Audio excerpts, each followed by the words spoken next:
Välkomna hit. Now, welcome everyone. Welcome on the occasion of the fact that for 2 days now, Sweden has had a visit from the OECD Working Group on Bribery. And next to me, I have the chairman of the working group, Drago Kos, who has been in charge of this delegation. And all in all, there were 8 members of the delegation who came here. So we have a long-standing tradition in Sweden of a very low level of corruption and bribery. And this is something we pride ourselves in. Virtually all evaluations show that Sweden is one of the countries with the least amount of problems linked to corruption, and this is something we've emphasized, that I've emphasized during our discussion, and to some extent it can probably explain due to the legislation in Sweden on the right of access to public information, to the legal right to anonymity when publishing information, that you are not permitted to try and identify sources, so the danger of being discovered if you're involved in inappropriate activities is relatively high, at least, and we're very proud of our long-standing tradition going back several hundred years in time when it comes to the principle of public access to official records, etc. But even if that is the case, in fact, and generally speaking, we have a fairly low level in an international comparison, there's always more that can be done. You can never rest on your laurels. Corruption can be found at all levels in society, and the fight against corruption must therefore be fought on a wide scale, not least preventive work to try and promote healthy competition between companies in an absence of bribes. And as part of our work in the area of corruption, Sweden, therefore, is party to a number of international agreements. For example, the OECD Convention Against Bribery of Foreign Public Officials in International Business Transactions from 1997. And over the course of these 2 days, we've had a visit from the working group on bribery from OECD to discuss the Swedish implementation of the OECD recommendations. During the course of these days, we've received both valuable comments and well-considered suggestions regarding the design of the current Swedish legislation and how we can be even better at combating corruption. And we've had the opportunity to lay out our view on the work against corruption and ongoing work relating to stricter sanctions against companies. We believe that penal sanctions and corporate liability is an important tool to combat criminality within the company's business activities, giving the companies a real incentive to organize themselves in such a way as to reduce the risk of crime in their operation. It's also important that companies who take care to comply do not suffer a competitive disadvantage in relation to those who make less of an effort or even engage in criminal activity. Sanctions levied against companies must be perceived as fair, and today the company's finances basically have no bearing on the order of magnitude of the fines. And according to the current provisions, small and large companies have to pay the same fines for similar offences. This may create a situation where a fine which deals a real blow to a smaller company is hardly noticeable to a larger company, in spite of the fact that the criminality is at the same level.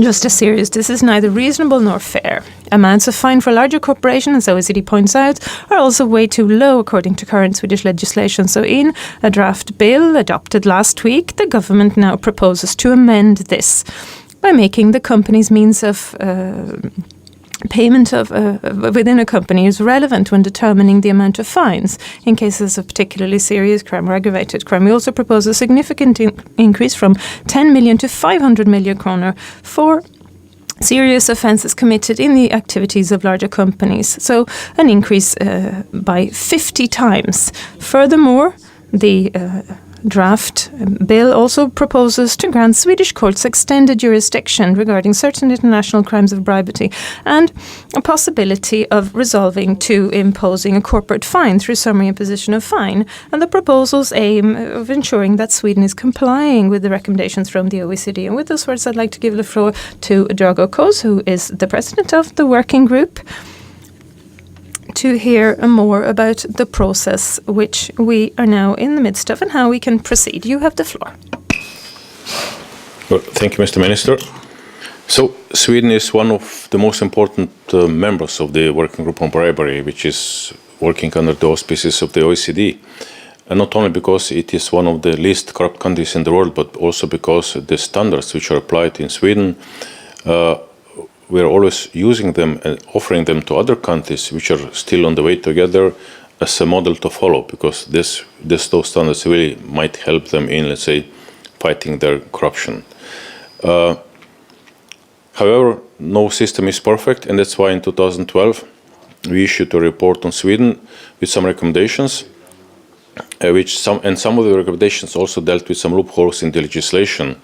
And we came here this week to let's say, to enforce our message from this report, asking Sweden to deal with those recommendations, in other words, to change the legislation and to enhance the enforcement of the OECD Convention. I have to say that we are very happy to see that, let's say, the Swedish government has following our recommendations in the form of a draft bill, which is now under discussion. It has been approved by the government last week. And let's say from now on, if the law will be adopted, of course, the Swedish prosecutors will have the possibility to go after the foreign nationals working on behalf of Swedish companies in other countries.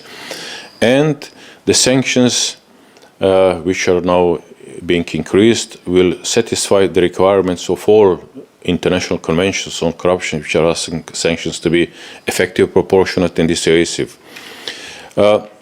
Of course, as I said before, no system is perfect, so there's still some room for improvement, mainly in the practical area.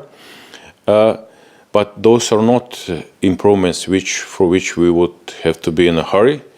That's why we will suggest, our small delegation here will suggest the working group on bribery to make a decision that when the draft law will be adopted, hopefully early next year, we will soon conduct the next regular phase of Swedish evaluation, phase 4, and then those problems can be dealt with with the recommendations from phase 4 report and in the period afterwards. We were happy to see and to listen to very frank, very open, let's say, interventions of Swedish representatives. We got all the information which we needed. We see that there is a real will to step up the fight against foreign bribery, and we will do our best to support Swedish government in any of the let's say, the exercises, if of course our help will be needed. Tack ska du ha då. Thank you very much. And once again, a warm thank you for the visit. And we intend to continue this process moving forward. We all benefit from having as a strong legislation as possible to do everything we can to reduce the risk of corruption and bribery. And with those words, we will close this press conference.